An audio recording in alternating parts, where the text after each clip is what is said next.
नमस्कार, आप सभी का बहुत बहुत स्वागत है। मेरा नाम रूबिका लियाकत है। गला बहुत बेहतर है, आप लोगों से ज़्यादा दूर नहीं रह सकी और इसीलिए स्टूडियो में एक बार फिर आ गई हूँ इन सवालों के साथ। संघ प्रमुख मोहन भागवत ने एक बार फिर जनसंख्या को लेकर चिंता जताई है। संघ प्रमुख की चिंता जनसंख्या विस्फोट से ज़्यादा जनसंख्या असंतुलन को लेकर है।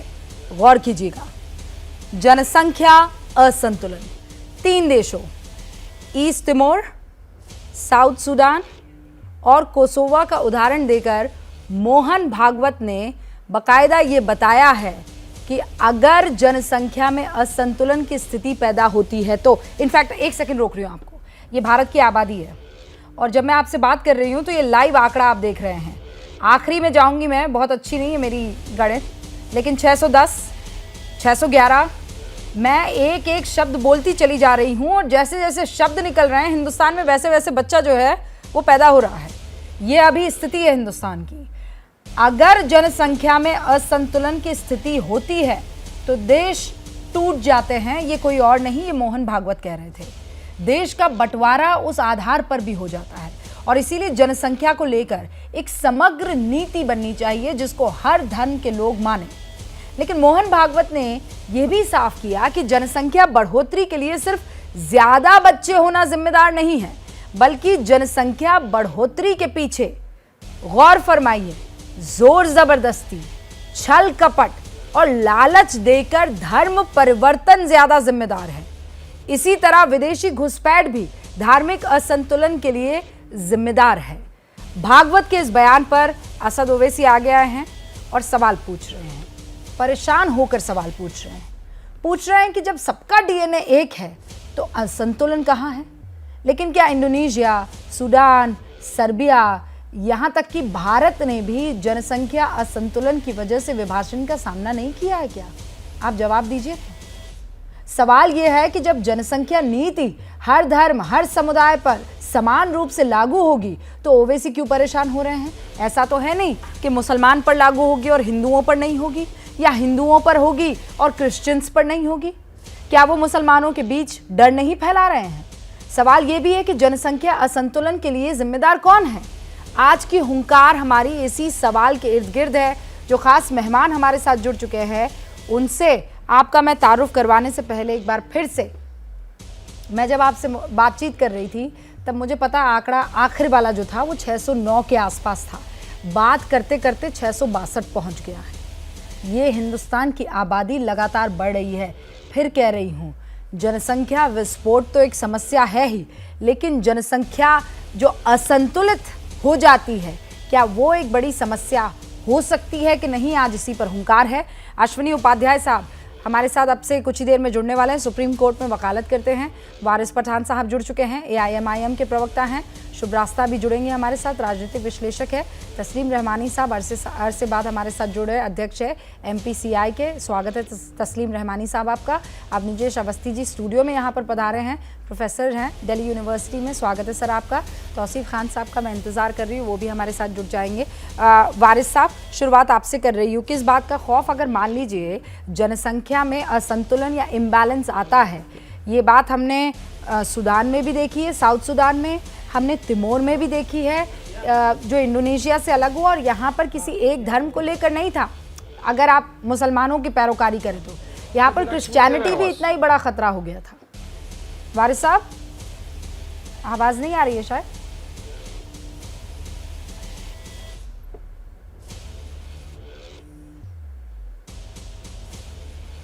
अच्छा ठीक है, वारिस पठान से हम बातचीत करेंगे, लेकिन उससे पहले तस्लीम जी, मैं आपसे जानना चाहती हूँ क्या दिक्कत है भाई? सबके घर में एक सामान्य रूप से कानून लागू हो जाए, इसमें किसी को दिक्कत क्या होनी चाहिए?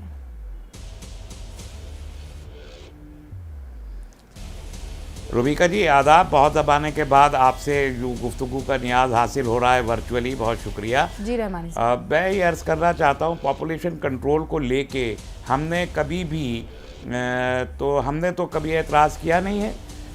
खौफ की आपने बात फरमाई है, मुझे लगता है कि सबसे ज़्यादा खौफ तो मोहन भागवत जी को है और उन्होंने इस जो एक डिबेट जनसंख्या के मामले पे चलती रही है इस देश में 1976 में इंदिरा गांधी से लेके अब तक इस पे चर्चा बहुत हुई है, काम बहुत कम हुआ है। 2021 के आखिर में उत्तर प्रदेश के लॉ कमीशन ने एक बिल ड्राफ्ट करके यूपी गवर्नमेंट को भेजा था और उसमें उन्होंने 2 बच्चों की बात कही थी कि उन्होंने कहा था कि ये कानून पास कीजिए, लेकिन उत्तर प्रदेश की सरकार ने उसको अडॉप्ट नहीं किया और उसी वक्त विश्व हिंदू परिषद ने खुल के उस बिल की मुखालफत की थी। अगर आपको याद हो तो वीएचपी के प्रेसिडेंट साहब के बाइट बहुत चलाए थे, आप लोगों ने भी चलाए थे। पार्लियामेंट में, राज्यसभा में आरएसएस के आइडियोलॉग हमारे दोस्त भी हैं, सिन्हा साहब, राकेश सिन्हा जी, 2 मरतबा प्राइवेट मेंबर बिल रखे, सरकारी बिल नहीं आया, प्राइवेट मेंबर बिल आया। मेरी उनसे इस मामले पे कई मरतबा बात भी हुई, राकेश सिन्हा जी से, मनु गौड़ जी से भी इस मामले में बात होती रही। लेकिन अब जो उन्होंने कहा असंतुलन की बात कही है, जनसंख्या बढ़ोतरी एक विस्फोट है, हमने माना है 150 करोड़ हो जाएगी अभी अगले साल, जो आपने भी दिखाया किस तेजी से ग्राफ बढ़ रहा है, 150 करोड़ हो जाएगी, चीन से ज्यादा हो जाएगी। तो हम एरिया में 7th लार्जेस्ट कंट्री है, पॉपुलेशन में 1st लार्जेस्ट कंट्री होंगे, बिजली है, पानी है, खाना है, तो इसका मतलब आप ये कह रहे हैं ना सबकी समस्या, पॉपुलेशन कंट्रोल होना चाहिए एंड और सिर्फ पॉपुलेशन जो असंतुलन का लेकर जो खौफ आ रहा है वो भी, उसको भी तो ख्याल में रखना चाहिए ना। मैं वही कह रहा हूं कि ये चीज जो आपने, जो भागवत जी ने कल कही है, ये एक नया शोषा है और ये शोषा खौफ के चलते है कि ये असंतुलन का क्या मतलब। ये राकेश सिन्हा ने भी कहा कि डिस्ट्रिक्ट वाइज हमको पॉपुलेशन को रिकॉर्ड करना चाहिए और उसके मुताबिक डिस्ट्रिक्ट वाइज पॉलिसी बनानी चाहिए। आप ये कह रहे हैं ये नया शिगुफा है पॉलिसी आज के आज बननी चाहिए। ओके, ये नया शिगुफा है और ये डर के मारे शिगुफा है, इतनी जरूरी है, क्या जरूरत है इसकी? रुबिका जी, इसमें डर की बात क्या है? उदाहरण हमारे सामने है। भारत का विभाजन हुआ किस आधार पे हुआ था? तस्लीम रहमानी साहब किस आधार पे हुआ था?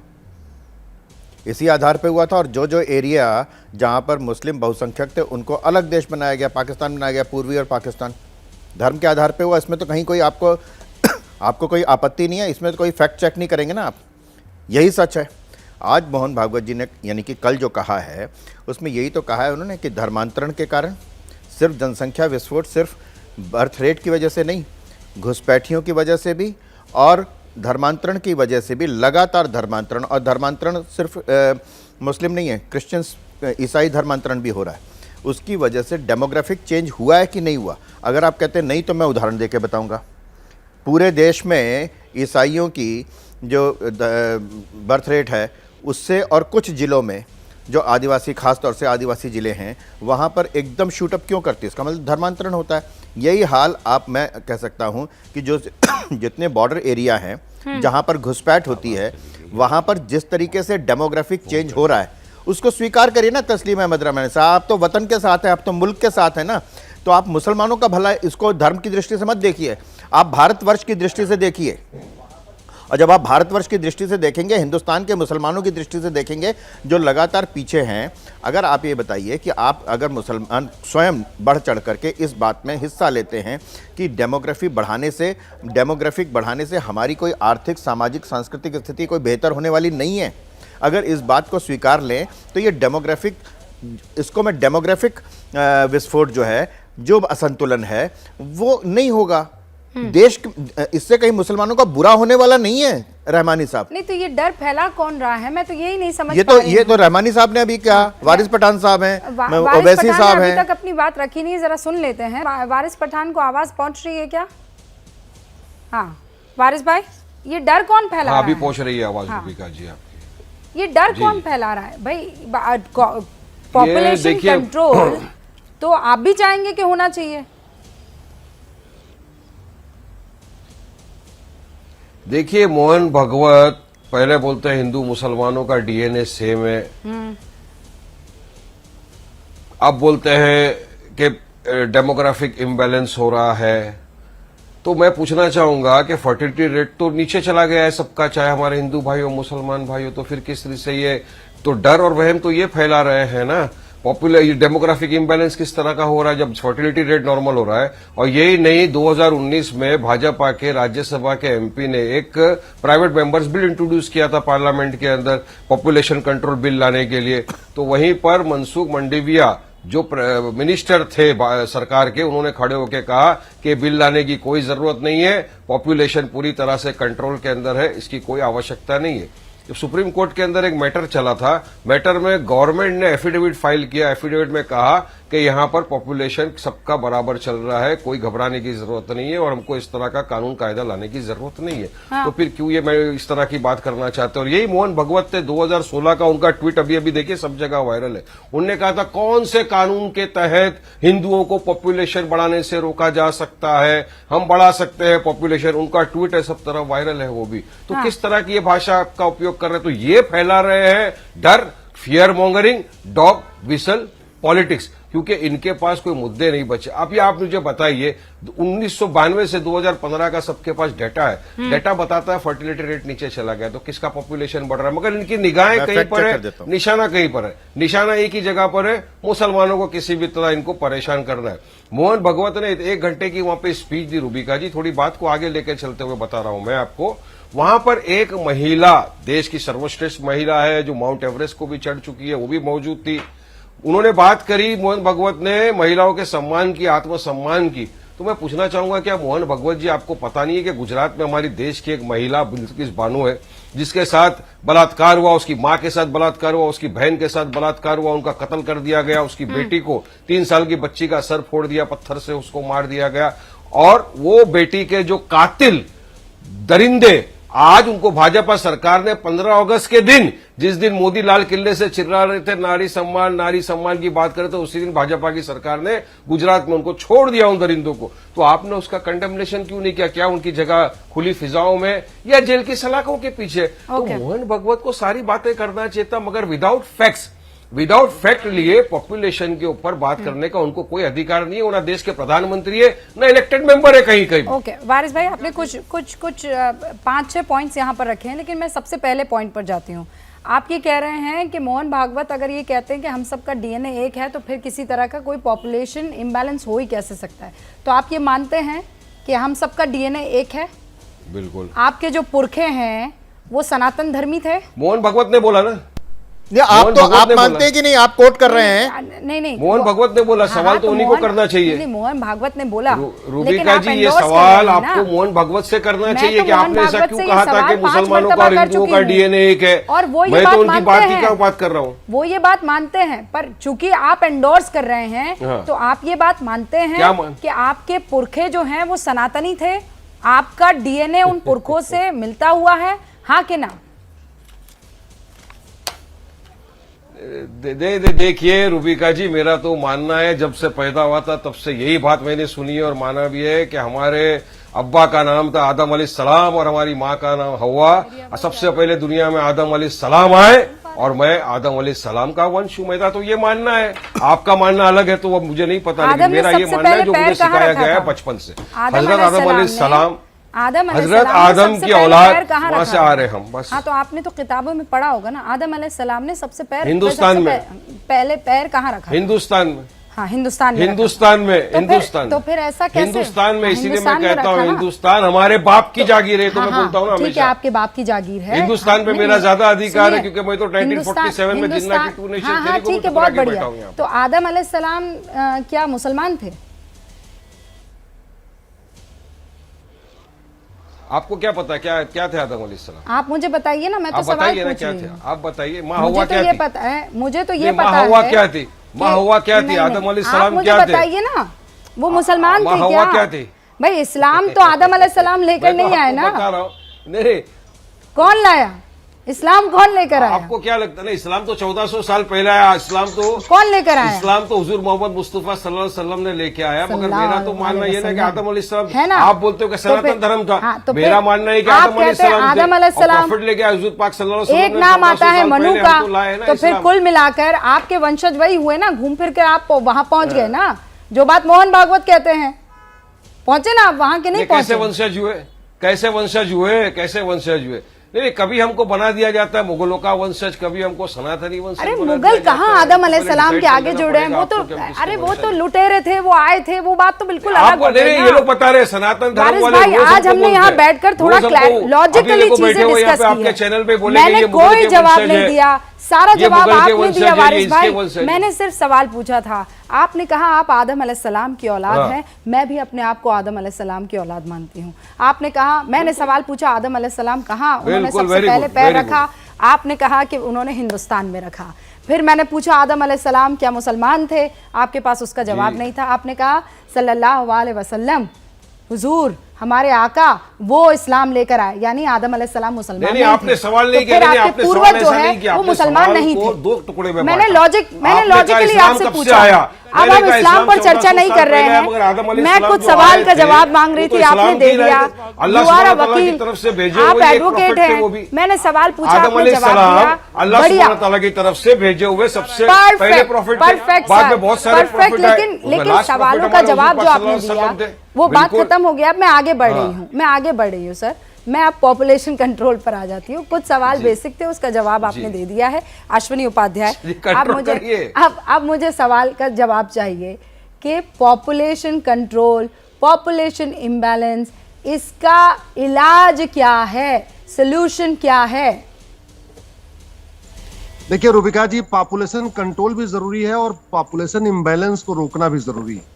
पॉपुलेशन कंट्रोल इसलिए जरूरी है कि जब तक पॉपुलेशन कंट्रोल नहीं होगा, सरकार 2 करोड़ लोगों को रोजगार देगी, 10 करोड़ बेरोजगार पैदा हो जाएंगे। आपने अपने स्क्रीन पे खुद ही आप दिखा रही हैं, हर सेकंड एक बच्चे पैदा हो रहे हैं। इसका मतलब 2022 में 3 करोड़ से ज्यादा बच्चे पैदा हो जाएंगे। 3 करोड़ से ज्यादा बच्चे पैदा हो जाएंगे तो आप समझ लीजिए अगले 10 साल में कितने बच्चे पैदा हो जाएंगे। 3 करोड़ बच्चे का मतलब हर साल हमारे देश में एक नया ऑस्ट्रेलिया पैदा हो रहा है। अश्विनी जी, वो तो जब कंट्रोल तक- की तो बात ही नहीं कर रहे हैं, वो तो इम्बैलेंस की बात कर रहे हैं। छल कपट का नहीं, इस्तेमाल किया उन्होंने उस शब्द का। उन्होंने कहा जो धर्मांतरण होता है उसका जिक्र उन्होंने किया। उन्होंने पॉपुलेशन इम्बैलेंस, और इसीलिए तो उन्होंने ईस्ट तिमोर का जिक्र किया, साउथ सुडान का जिक्र किया, कोसोवो का जिक्र किया। देखिए रूबिका जी, इम्बैलेंस को रोकना क्यों जरूरी है, मैं कुछ कड़वी सच्चाई आपको बताना चाहता हूं। जैसे आज रूबिका लियाकत स्टूडियो में है, कभी इसी तरीके से हमारी बेटियां पर्शिया में आराम से अपनी पसंद का कपड़ा पहनती थी, अपने तरीके से रहती थी। पर्शिया बहुत शांत था, खुशहाल था, समृद्ध था, बहन बेटियों को पूरी आजादी थी। आज की डेट में क्या हो रहा है, ईरान बन गया और हिजाब न पहनने पे गोली मारी जा रही है। एक जमाना था, एक देश था कैके, बहन बेटियां आराम थी, स्वतंत्र थी, पढ़ती थी, स्कूल जाती थी, कॉलेज जाती थी, सब कुछ करती थी। जब से वो पेशावर बन गया है, बहन बेटियां बुरके में कैद हो गई हैं, उनका घर से निकलना मुश्किल हो गया है। एक देश था, एक राज्य था तक्षशिला, बहन बेटियां आराम थी, शांत थी, समृद्ध, वो राज्य समृद्ध था, खुशहाल था। लेकिन जब से रावलपिंडी बना है, बहन बेटियों की क्या हालत हो गई है। कुंभा जब से अश्विनी काबुल जी, बना है, बहन बेटियों की क्या हालत हो गई है। यहाँ पर तो आ रहा आप हूं। एक दुर्योधन का सेकंड, एक मिनट, एक ही रूबिका जी, धर्म को रूबिका जी, टारगेट प्लीज। कर रहे हैं आप। रूबिका जी सुनिए, जो रूबिका जी, मोहन सुनिए। भागवत ने जिक्र किया है सर, उसमें ईस्ट तिमोर भी है, उसमें साउथ सुडान भी नहीं, है, रूबिका जी, मैं भी एग्जांपल दे रहा हूं। और वहां मैं पर RSS का ईसाई प्रवक्ता ज्यादा नहीं हूं। हैं।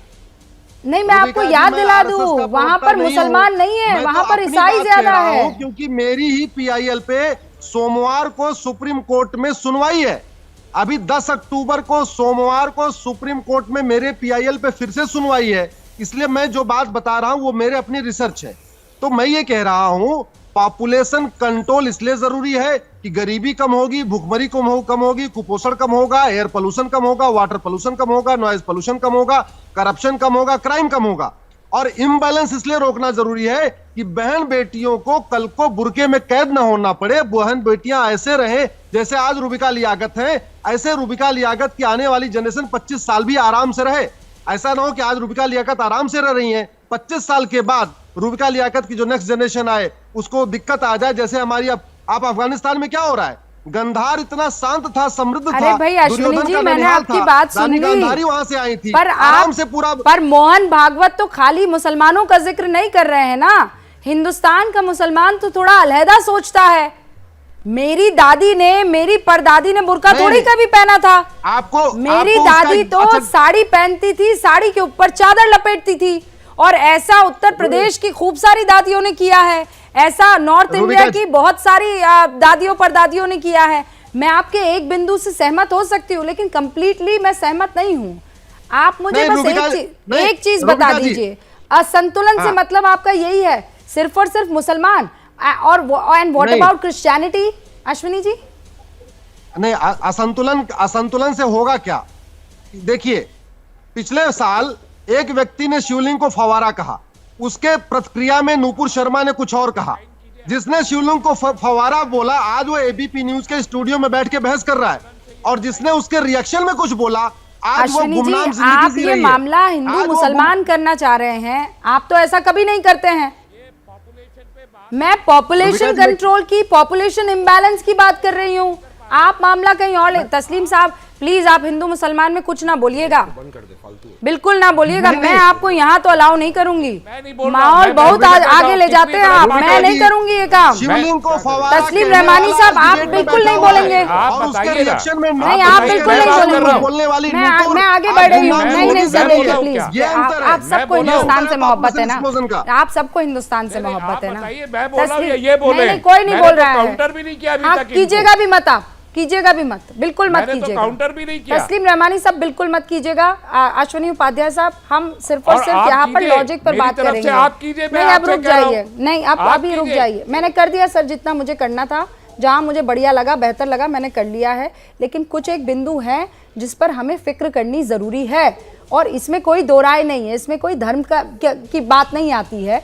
इसमें जो पैटर्न है, जो लाइन एंड लेंथ है, उसका जिक्र लेकिन बहुत ये धर्म जरूरी की है। बात कर रहे हैं ना, यही कह रहे हैं, साइंटिफिक इशू है सर, बहुत सारे ऐसे एग्जाम्पल्स आ जाएंगे जहां पर ना आप बोल पाएंगे ना मैं बोल पाऊंगी। जो सच्चाई है, उस खौफ को तो हमें मिटाना पड़ेगा, और जब तक हम उसे नहीं मानेंगे तब तक उस खौफ को मिटा नहीं पाएंगे, इलाज नहीं कर पाएंगे, जब तक बीमारी नहीं ढूंढते हैं। ये बात भागवत जी को समझनी चाहिए कि वो खौफ ओके, हम पैदा ना करें देश में, हम है ना यहाँ जनसंख्या पर, के हम नाम बात पे कर रहे हैं खौफ पैदा उसको। ना करें। तौसीफ साहब भी है और शुभ्रास्ता भी है, चाहते हैं उन्होंने अभी तक जनसंख्या अपनी रुके। बात रखी नहीं है। मैं आऊंगी तो शुरुआत इसी से करेंगे। जनसंख्या का असंतुलन, जहां पर ज्यादा किसी एक धर्म के लोग आ जाते हैं तो देश का बंटवारा हो जाता है, और ये हमने खुद ने देखा है, हमारे पुरखों ने देखा, आपने भी देखा। और इस जनसंख्या वाले मसले पर मैं बातचीत शुरू करूं उससे पहले आपको एक आंकड़ा दिखा देना चाहती हूँ। ये आंकड़ा मैंने 5 बजे भी दर्शकों को दिखाया था।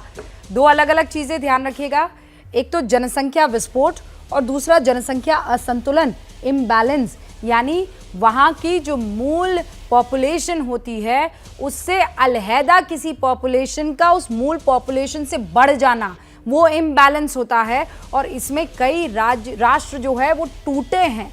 ये हिंदुस्तान ही नहीं, बाकी देशों, दुनिया के मैप पर आप देख लीजिए, हुआ है। और उसमें से 3 का जिक्र किया था, ईस्ट तिमोर का जिक्र किया था मोहन भागवत ने, साउथ सुडान का जिक्र किया था, और कोसोवो का जिक्र किया था। लेकिन यहाँ मसला फिर हिंदू मुसलमान पर आ गया है। इसीलिए शुभ्रास्ता जी, मैं ये समझना चाह रही हूँ कि किसी भी ऐसे कानून पर ये वो लोग काहे खड़े हो जाते हैं जो कहते हैं 10 सेकंड। हाँ वारिस भाई, 10 सेकंड। 10 सेकंड में एक बात बताना चाहता हूँ रूपिका जी। सॉरी, आज आप मेरे राइट टू प्राइवेसी के अंदर थोड़ा मेरा इंटरफेरेंस हो गया, जाने अनजाने में हुआ, मैं जानबूझ के नहीं कहा, मगर मैं सुन रहा था ब्रेक के वक्त क्या अवस्थी जी जो आपके वहां बैठे हैं स्टूडियो में, वो आपको बोल रहे थे आज आपने वारिस पठान को सही फंसा दिया। मैं कैसा फंसा, जरा बता दो पब्लिक को, जरा मैं बताता हूँ। बताओ कैसा फंसाया। अरे अरे अब 10 सेकंड पैदा नहीं हुआ जी। कोई अवस्थी, कोई पैदा नहीं हुआ वारिस पठान को फंसा ले। 36 को जेब में रख के घूमता हो, फंसा नहीं सकता कोई। आगे चलिए, अब आगे बढ़िए। नहीं, अब आगे बढ़ाइए अरे बात। सवाल आपने किया तो जवाब 36 को जेब में रख के घूमता हो, जवाब फंसा सुनने नहीं की सकता। हिम्मत क्यों नहीं रखते आप? सॉरी रूपिका जी, जवाब सुनने की हिम्मत नहीं है आपने। इंटरफेरेंस हो गया। जवाब सुनने की हिम्मत नहीं है ना।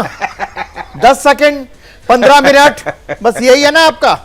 15 मिनट दे दो, पुलिस हटा दो, हिंदुओं को देखते हैं क्या कर लेंगे। 10 सेकंड दे दो। सुनो आप, को फंसा लिया ना। अब आप सुनिए, वारिस पठान आपसे रुबिका लियाकत ने पूछा कि जब जिसको आप मानते हैं कि हम सब उसकी औलाद हैं, रुबिका जी ने भी कहा, तब तो इस्लाम नहीं था। आपके पास कोई जवाब था? आदम अलैहिस्सलाम, कोई जवाब था आपके पास? कोई जवाब था आपके पास? आप जवाब दीजिए ना उसका, आप जवाब दीजिए उसका, जवाब दीजिए उसका। तो वही तो, अरे इस दीन लाए, तो जवाब दीजिए ना। आप जवाब नहीं दे पाए ना। आप जवाब, भाई मैं ये कह रहा हूं, 1400 साल पहले इस्लाम आया। फर्स्ट प्रॉफिट तो 1400 साल पहले इस्लाम आया, लेकिन आदम तो उससे बहुत पहले के हैं ना। मैं तो उनका आदम तो उसके बहुत पहले के हैं। मनु आदि मानव है ना, वो तो बहुत पहले के हैं ना। रूबिका जी, हम मनु कहते हैं, आप आदम कह दीजिए। इसका जवाब नहीं आपके पास। अच्छा, आप 10 सेकंड की बात हुई थी वारिस भाई, नहीं तो आपने आदम अपनी अली बात सलाम का रखी। वंश हो, आप आदम अली सलाम बोल आपने दीजिए जो ना। अवस्थी जी ने आप भी अपनी बोलिए बात कि रखी। अवस्थी जी आप भी आदम आदम अली सलाम के नूह वंशज है, अलैहिस्सलाम, मूसा माँ हुआ आपकी अलैहिस्सलाम, माँ है, बोल हुजूर दीजिए, सल्लल्लाहु खत्म हुई अलैहि बात। वसल्लम, ईसा End, अलैहिस्सलाम, topic end रूहुल है। अमीन, उन सब के बारे में किसी दिन टॉपिक रख के और बहस कर लूंगी। लेकिन हम एक बार फिर से पॉपुलेशन कंट्रोल और पॉपुलेशन इम्बैलेंस की जरा बात कर ले। शुभरास्ता जी इंतजार कर रही थी। शुभरास्ता जी, मेरा सवाल मैं दोहरा नहीं रही हूँ, आप जवाब दीजिए। रूबिका जी, पॉपुलेशन हमारे देश में जनसंख्या एक समस्या है, ये मुझे लगता है पिछले 1 दशक से इस पे बहस हो रही है। लेकिन सबसे ज़रूरी बात यह है कि ये जो समस्या है वो कितनी अर्जेंट होती जा रही है आगे आने वाले समय में, इस पे सही में एक सम्यक रूप से बातचीत करना बहुत ज़रूरी है। आज मोहन भागवत जी ने कल मोहन भागवत जी ने जो कहा, उसमें जो 3 कंट्रीज़ का जिक्र किया गया, ईस्ट टाइमोर में तो पॉपुलेशन क्रिश्चियन की है, साउथ सूडान में मुसलमानों की संख्या फिर भी कुछ ठीक ठाक है, कोसोवो में हम मान सकते हैं कि मुस्लिम समुदाय थोड़ा ज़्यादा मात्रा में है। लेकिन ये पैनल में बैठे हुए ये कौन से कम्युनल लोग हैं जिसने इसको हिंदू मुसलमान कर दिया? ये तो पूरा देश देख रहा है ना।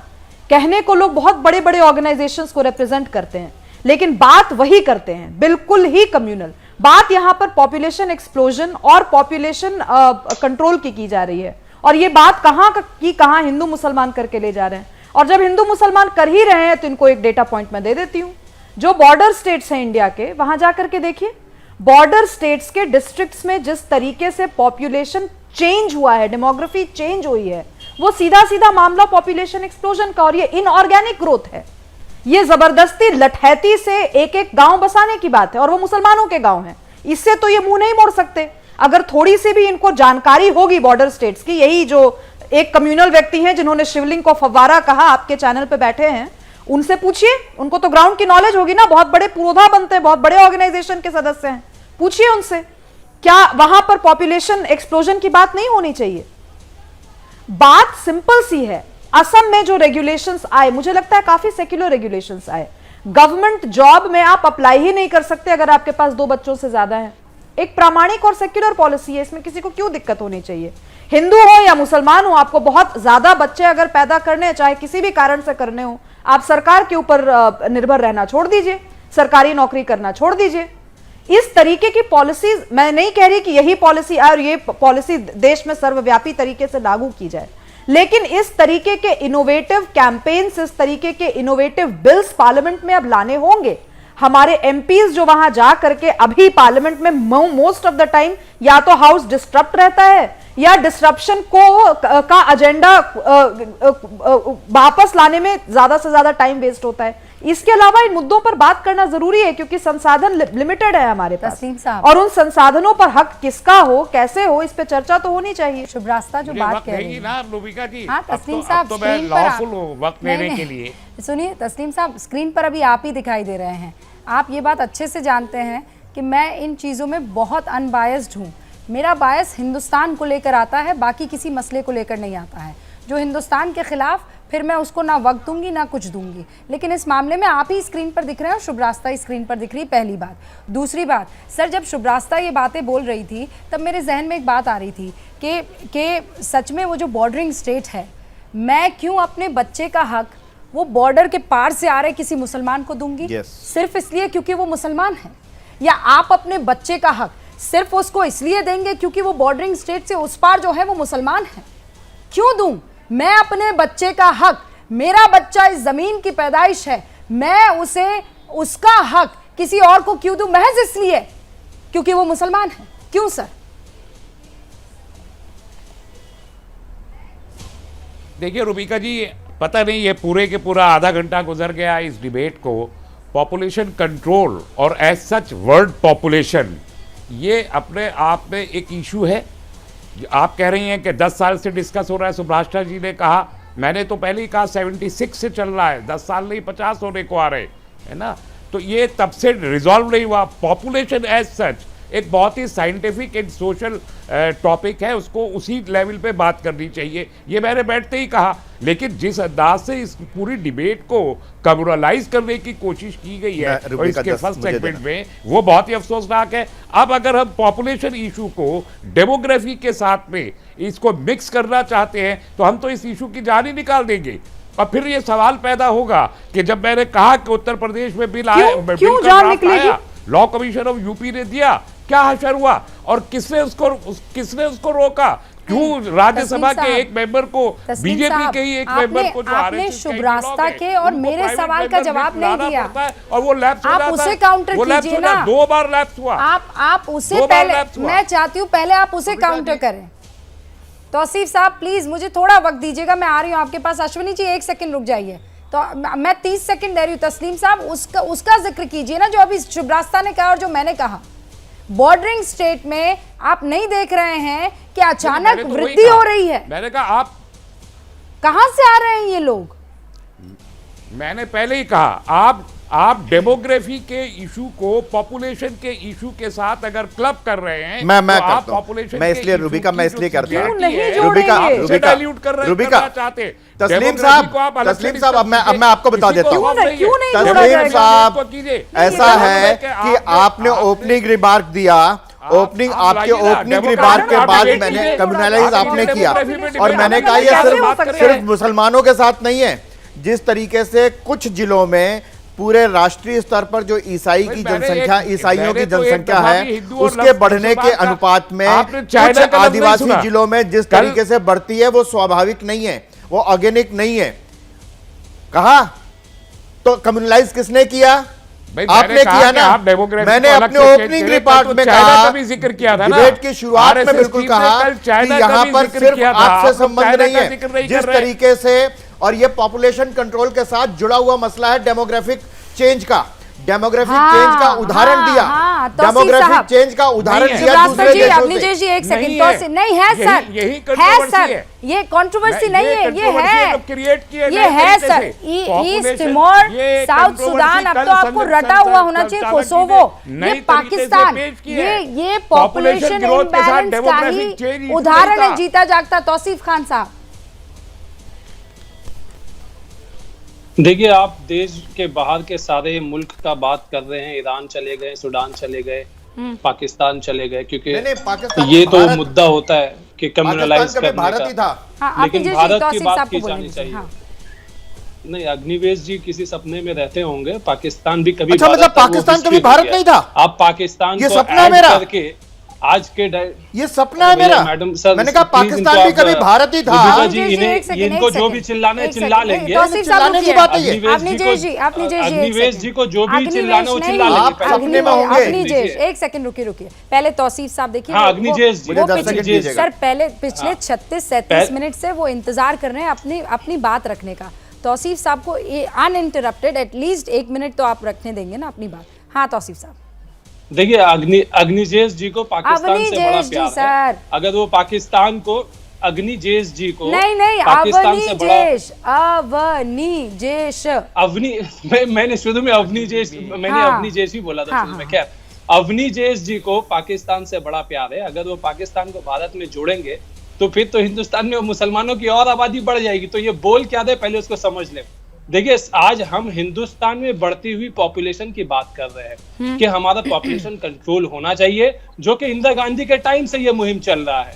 अब कुछ हद तक पिछले 10 सालों में देखा गया है कि पॉपुलेशन ग्रोथ रेट जो रहा है वो गिरा है, और ग्रोथ रेट गिरने में सबसे ज्यादा ग्रोथ रेट अगर गिरा है तो वो मुस्लिम कम्युनिटी का भी गिरा है, ये आंकड़ा बताता है। अब देखिए कि कौन से ऐसे फैक्टर्स है जिसके वजह से पॉपुलेशन बढ़ रहा है, उसकी बात होनी चाहिए। मूल पॉपुलेशन हाँ ठीक है, मुझे अभी कैसे बढ़ रहा है पॉपुलेशन देखिए कि इलाहाबाद मेघ मेला में शंकराचार्य बद्री कृष्ण आश्रम वासुदेव आनंद सरस्वती ने कहा कि हिंदुओं को 10 बच्चे पैदा करना चाहिए। बीजेपी के एमपी साक्षी महाराज ने कहा कि हिंदुओं को 4 बच्चे पैदा करना चाहिए। बीजेपी के एमएलए ने सुरेंद्र सिंह ने कहा कि बच्चे भगवान का प्रसाद है, 5 बच्चे हिंदुओं पैदा करो।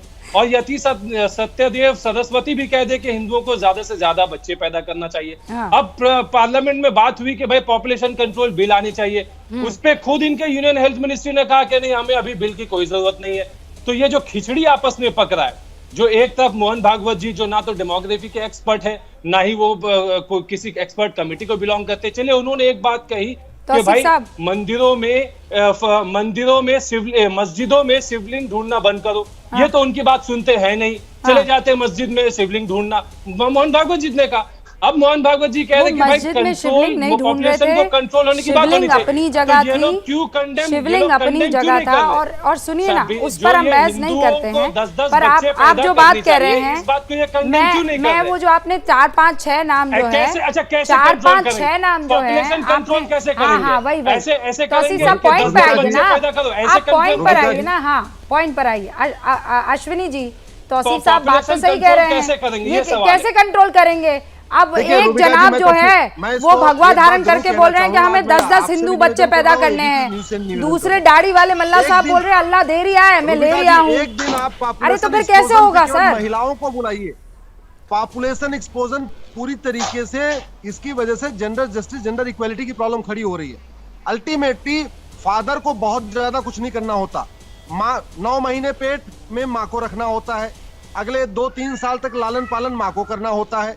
बच्चा नशेड़ी निकल जाए तो सब बात जानते, सबको ये बात शराबी निकले तो माँ को ज्यादा दिक्कत, जुआरी निकले तो भी माँ को ज्यादा दिक्कत, बेरोजगार हो जाए तो भी माँ को ज्यादा तकलीफ, जेल चला जाए तो भी माँ को ज्यादा तकलीफ। इसलिए मैं कह रहा हूँ, एक बार आप इस पे अगर देश की महिलाओं पे मैं बहस कर लूंगी, लेकिन आपने बहुत शानदार तरीके से बुर्के पर बहस की, आपने बहुत बढ़िया तरीके से बिंदु गिनाए मुसलमानों के वृद्धि हो जाने से क्या क्या होगा। अब जो तौसीफ साहब बोल रहे हैं उस पर भी तो मुझे बता दीजिए कुछ। वो कह रहे हैं कि एक हिंदू भाई साहब खड़े होकर बोल रहे हैं कि हमें हिंदुओं को पैदा करना होगा, एक के बाद एक 10 बच्चे पैदा करने होंगे, वरना हिंदुओं की पॉपुलेशन जो है वो कम हो जाएगी। और यहाँ मल्ला साहब जी बोल रहे हैं कि ये तो अल्लाह की नेमत है, वो देता रहेगा, हम लेते रहेंगे। तो फिर कहाँ हम रुकेंगे?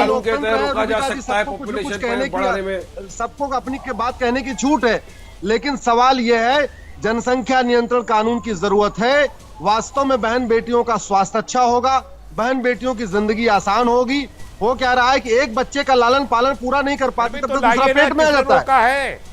एक बच्चे के पालन पोषण के लिए कम से कम 5 साल आप उस काले वाले सोफे पर बैठकर बोल तो रहे हैं कि लाइए ना, कोई दिक्कत नहीं है। वारिस पठान साहब सबसे पहले खड़े होंगे, तौसीफ भाई सबसे पहले खड़े होंगे और कहेंगे हमारे खिलाफ जो है वो षड्यंत्र रचा जा रहा है। आप लोग सब एक हो जाइए, हम तो खुश हैं। इस पैनल में 2 ही महिलाएं हैं और वो ये जानती है कितना तकलीफ होता है ये पूरा का पूरा टाइम।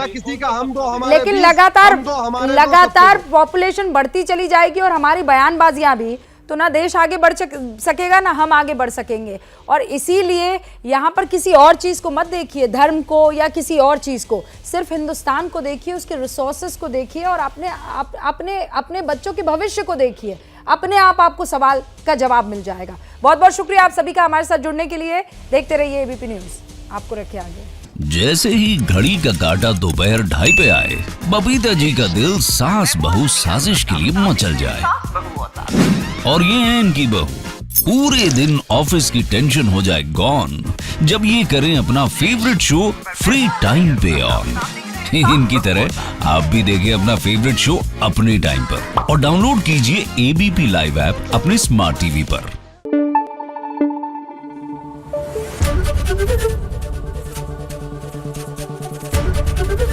एबीपी न्यूज आपको रखे आगे।